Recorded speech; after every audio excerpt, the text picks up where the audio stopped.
Welcome everybody to the big show. Today we got an exciting one for you. We're going to talk about, is obsession good or is it bad? There's lots of fun stuff coming up in the news, and we're going to share a secret with you on how you can start a conversation about work and brainstorm with your team doing it in a different way. So there's that and much, much more coming up on this edition of Service Drive Revolution.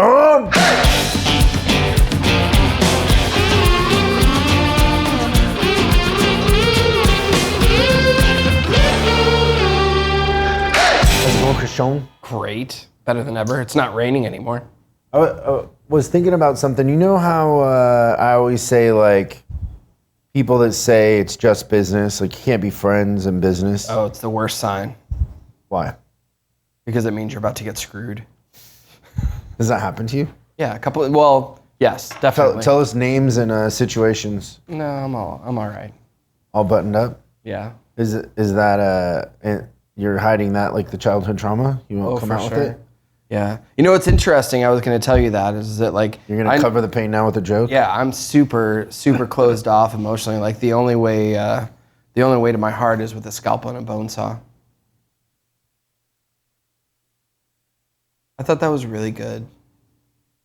But it also could be really sad. Maybe because of all the covering and everything. Maybe you need a friend. Yeah. You're my friend. You don't feel safe though. Yeah, that's probably it. It's about feeling safe, I think. I do feel super safe. But we did something the other day that I think is a lesson for everybody. It's been a strategy of mine for a long time. Like I've used this very effectively for a very long time. Okay. Like almost as far back as I can remember, which is to get people out of the work environment and get them into a social environment, but talk about work. It's funny. I've got plenty of examples of that, but I think I know what you're talking about now. Yeah, so we went to a Raiders game in Vegas. We did. We rented a party bus. Yes. And we all went. So it was yourself and your girlfriend that calls you Papa Chulo. It was myself and my fiance. Yep. And then it was Patricia, and she was going to bring her husband, but for some reason... Brian wasn't able to make it. Yeah, oddly. How often has Brian been to our new office? I don't know if he has or not. I haven't seen him. So his wife goes to the same place every day, and he has never been there. I think that's that doesn't seem weird to you? Oh, maybe a little bit. You don't at all think that she's keeping him away from us? I don't know. Oh man, this is gonna get weird. We had a manager in our group that I had helped get some jobs. Yeah. He got let go once because of something bad he did. Yes. He told his wife that he got let go because of me, because he couldn't tell his wife what he let go for. Oh, that's terrible. And I met his wife once, and she was really mean to me, and I didn't understand why. Then you figured it out? And then I figured out that he had told her that I had got him fired, which was the farthest thing from the truth. I wasn't even involved in it. Yeah. It was all his doing. Logically speaking, you getting him fired would be a terrible plan. And so sometimes the way when you meet somebody's spouse or you interact with somebody's spouse, it's an insight into what that person really thinks at home, right? Oh yeah, I can see where you'd say that. Like if you came over and Missy was mean to you, you would start to think like, oh, there's something weird going on there. Yeah, like what's happening when you come home from work? Is it like, oh, that freaking Christian guy? Yeah, I would definitely think that. So do me a favor, hold your hand up.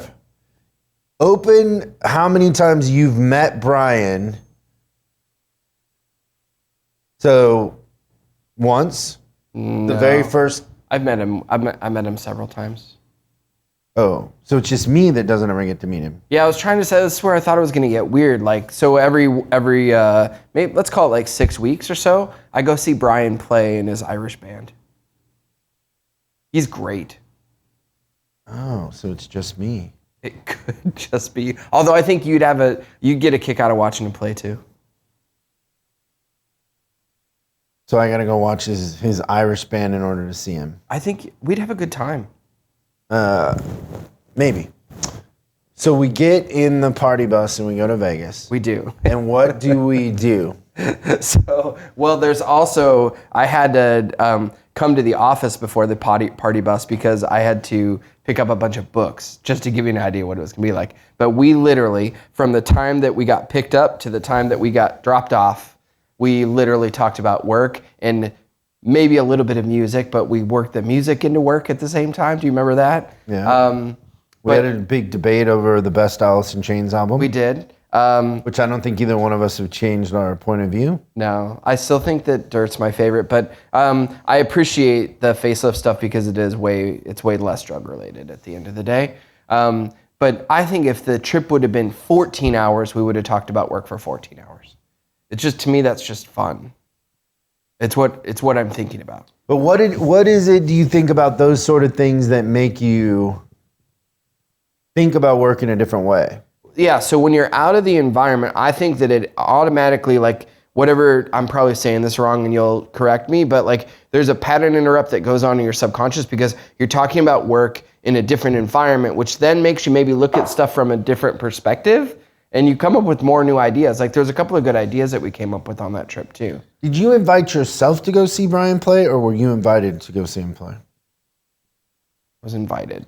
See, I've never been invited. Son of a biscuit. Never been invited. I told you this was going to get awkward. That's great. Why is it awkward? I don't know, because maybe Patricia just assumes you wouldn't want to go. But I think you would. I don't think that's it at all. You think you're getting blocked? Yeah.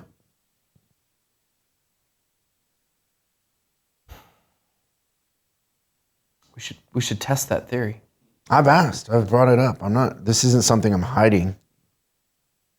I feel like she thinks that him and I might get along too good. Well, you have a ton of stuff in common. Yeah. That's what I think. Okay, let's talk about the news and then we're going to get to our topic of obsession.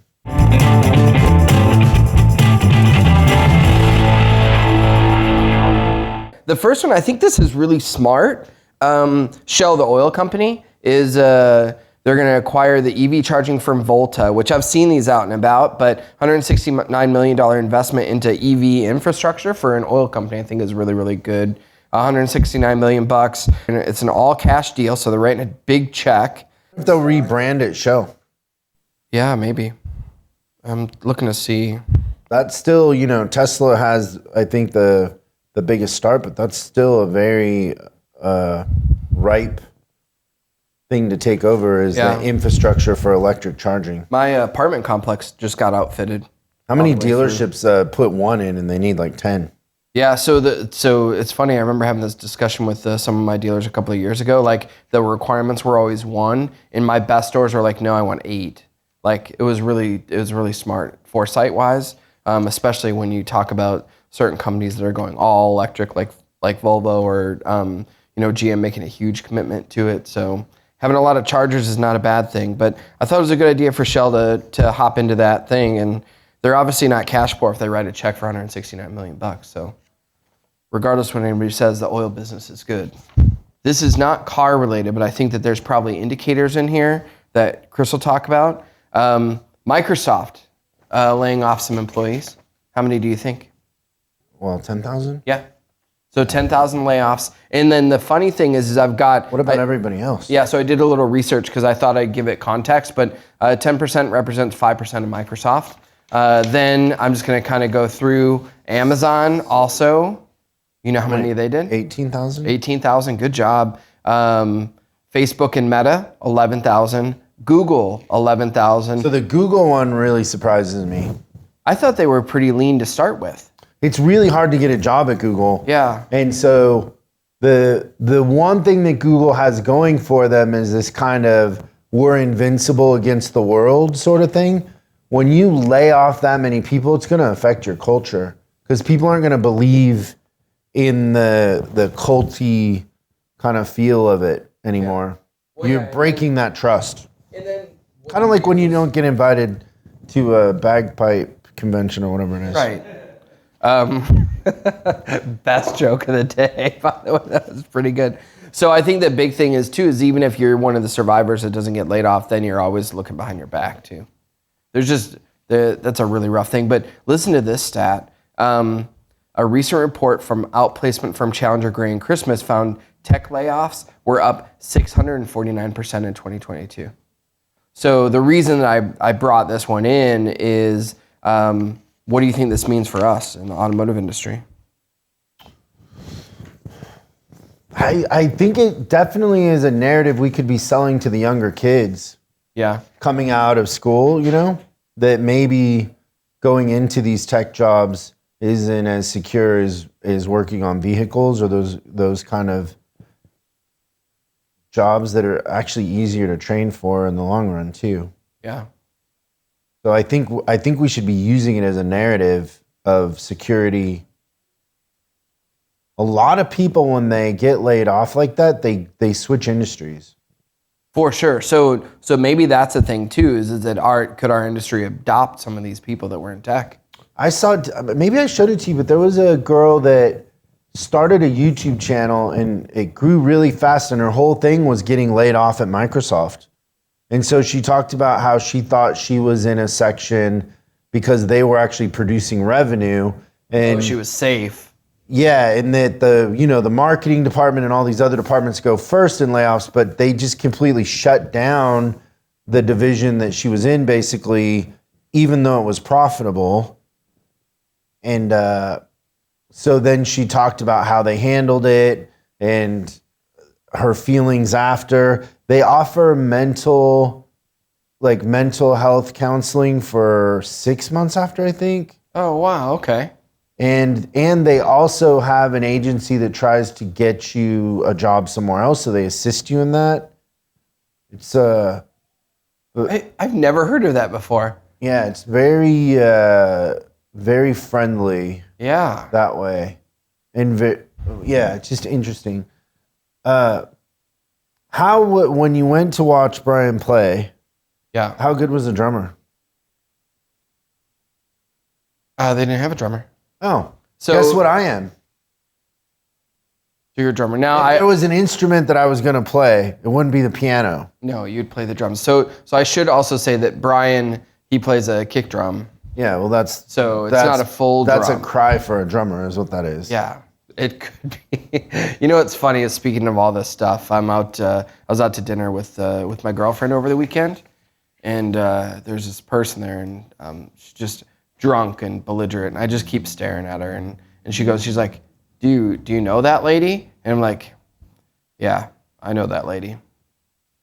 She's my ex-wife. We got divorced a decade ago, but after that, she started hitting the bottle really, really hard, and Claudia's like, my girlfriend says, that's a long time to celebrate. Pretty good. Thanks. It sucks that they don't have a drummer. You're building interesting to you? You're building a strong case. Oh my gosh. How funny would it be if I knocked on Patricia's door and she answers the door like one evening at like 8 o'clock, and I'm like, I'm here for band practice. Yep. What if they have an ad running for a drummer? Yeah. Oh, sorry, don't know any drummers. Just get past the idea that I'm not invited because I'm not considered a friend, or what I'm perceived as being a pain in the ass, or whatever it is. The drummer thing, that's pretty odd, right? Like, what kind of a band is going to get a lot of good gigs without a drummer? Like, you're only going to go so far. Well, they're niche. It's an Irish band. So the main instruments are certainly the accordion and the violin. There's a guitar for rhythm in the background. There's a lot of bands with bagpipes that do pretty well. Yeah. So bagpipes, phenomenal instrument. It sounds like someone dying when you play it wrong, but. You ever heard of the Dropkick Murphys? Very much so. Okay. I like drop. Do they have a drummer? Murphys. Yes. Is that bagpipes? Yes. What about the Flogging Mollies? Yes. Yeah. So like I said, the potential is going to be capped. not having a drummer. Yeah, could be an issue. I wonder if they need one. They don't have one. Of course they need one. It's rhetorical. Also in the news. You remember talking about the company VinFast a few months ago? No. This is the Vietnamese company that is actually, they're trying to kind of break into the market, and the niche that they're hitting is that the batteries are leased. So essentially you get a lifetime warranty on the battery because you're leasing it every month. So their thought was that they would come into the US market at a lower price point. Well, they're under a little bit of fire right now for two things.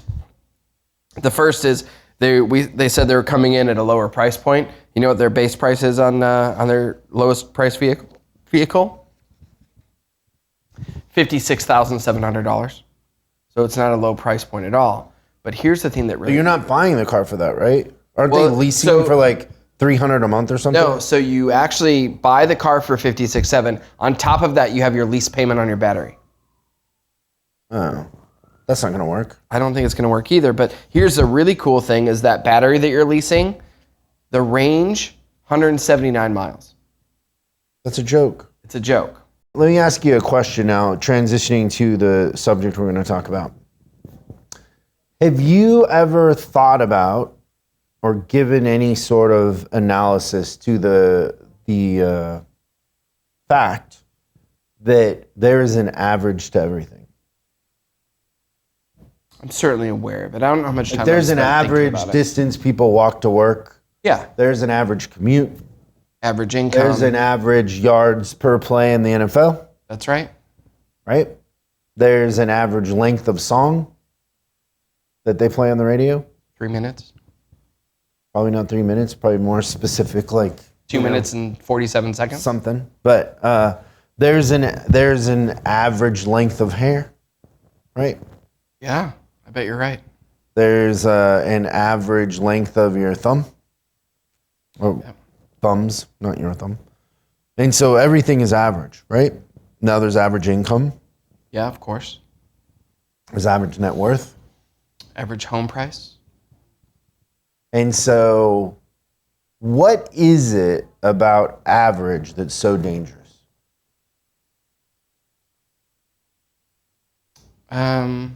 Because there's no growth and just trying to fit in.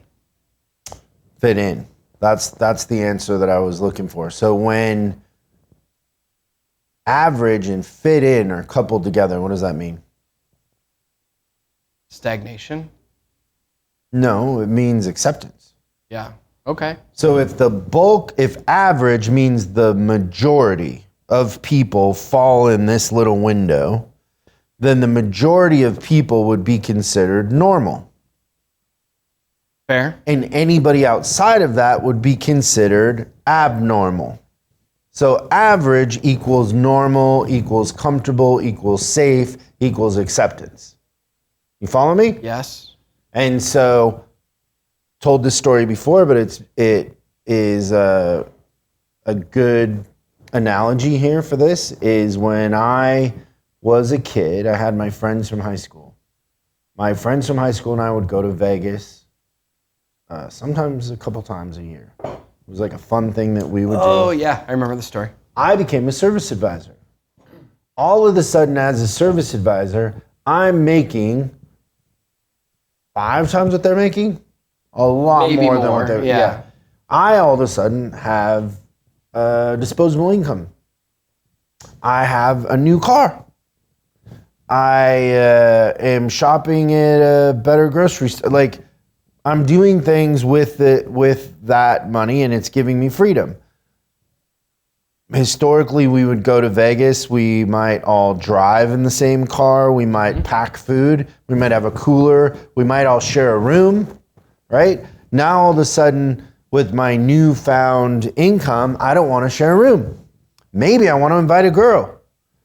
Maybe I want to go to a nice dinner. But the norm, the average in my little group of friends, was very uncomfortable with that because they said that I'd changed. Yeah, you weren't part of the hippie road trip anymore. No, I wasn't saying, hey, you guys are losers, I want my own room. I wasn't saying, hey, you guys are losers, let me pick up the tab for dinner. I wanted to go to dinner, and so I was willing to pick up the tab because I valued our friendship, and I never saw it that way. But how did they feel? Yeah, so they felt like you were showing off and dismissing them, which is funny. And now that you're telling me that story, I feel like when I was right around that 2021, right, getting into the car business, I did the same thing. And then my friends never wanted to go out with me anymore. And I always was confused by that. And it just hit me. Holy cow. Because they thought that was condescending. Tell us more about that. I just remember taking like a group of 5 or 6 friends out. We went on to the city, which is Chicago, when I call it the city.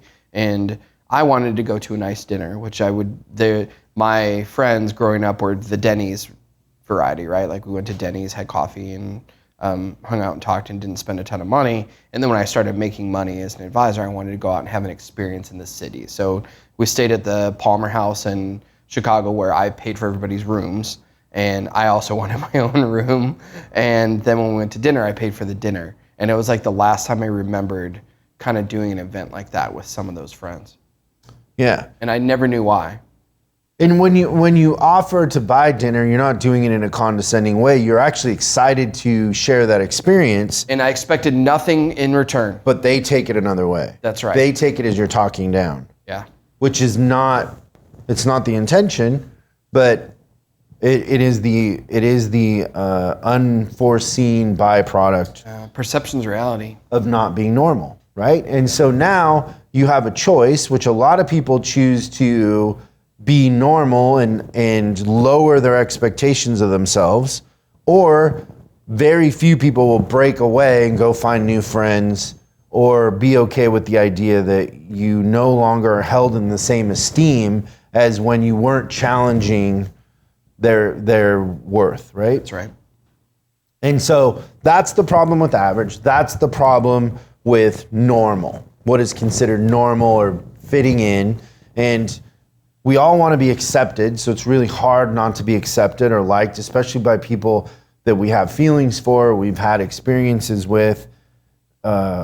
It feels like you're betraying them or yourself, in a sense, right? And very, very lonely. So the same thing happens when it comes to having goals in business.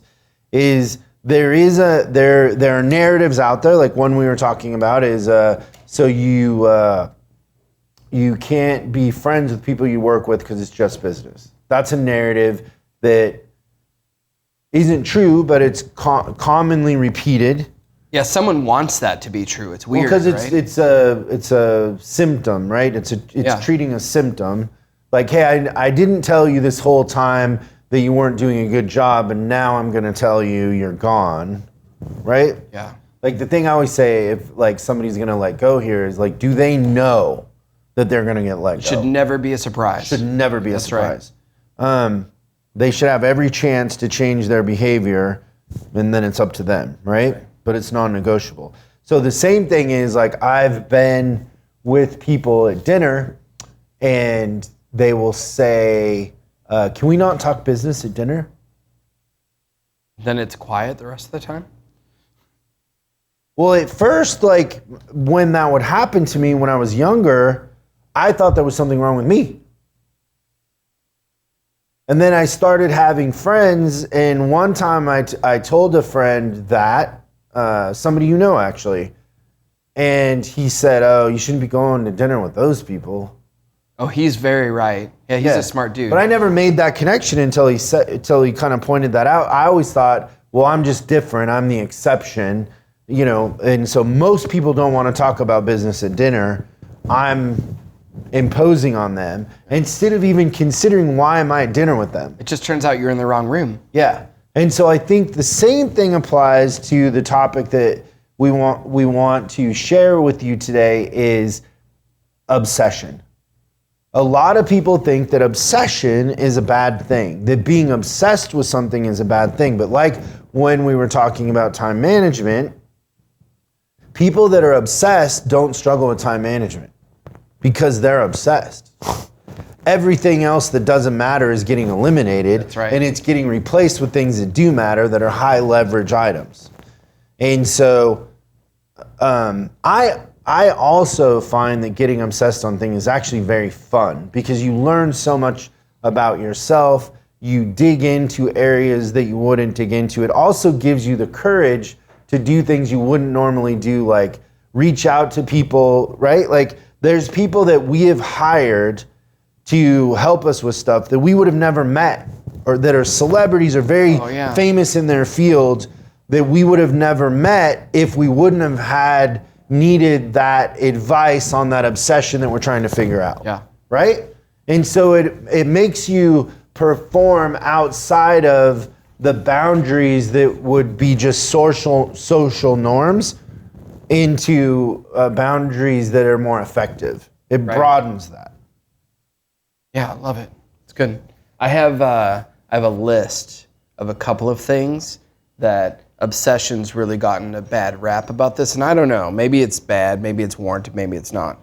But obsession's kind of bad for serial killers, I think. Also, obsession can be bad for stalkers, and for people that are in a cult.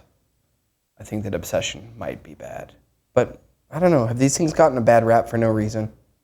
I think that the first two, yes. I think cults, people don't realize that they're in a cult because they're conditioned over time. But I don't know that it's an obsession. I don't know that it's an obsession. It's more of accepting authority. Yeah, I think the thing that my deal with cults is that like it's really easy to go to all the negative, but I can't believe how many leadership lessons you could take from it if you can look at it without attaching the emotion. Like the execution, the obedience, like there's a lot of kind of neat stuff that comes from a cult. But then I think that you were kind of saying this is that, you know, what's the difference between cult and really passionate about your cause is the intention, right? Yeah. So I wrote something down that I think that's the scariest thing when it comes to cults is that what it has to do with is charisma. It was that Andrew Bustamante thing from when you interviewed him. I don't know if you'll remember this quote or not, but he said charisma without intention is really dangerous. So if you're just charismatic, but you don't have like an intention for good, that's where it's the scariest, right? So you think about some of the most terrible leaders in time that had a huge following. Their intention was in the wrong spot, but they had the charisma and the following, and that's how they get to where they're at. But yeah. They definitely obsessed about what they were trying to accomplish, and there wasn't much that was going to keep them from getting to their goal. So kind of summarizing this and wrapping it up, people that are obsessed are outside of the norm, but they're the most fun to hang out with because they're clearly focused on something and they're trying to be special at something. They're passionate about it and they know more about it than anybody else. And it's not casual, right? Yeah. That sort of energy is contagious, but it's not normal. It's not average. This is above average performance that we're talking about. And there's nothing wrong with being obsessed. Being obsessed is good. It can be very healthy if the intention is in the right place. That's right. Yeah, like a lot of our elite members are obsessed. They're obsessed about the comp.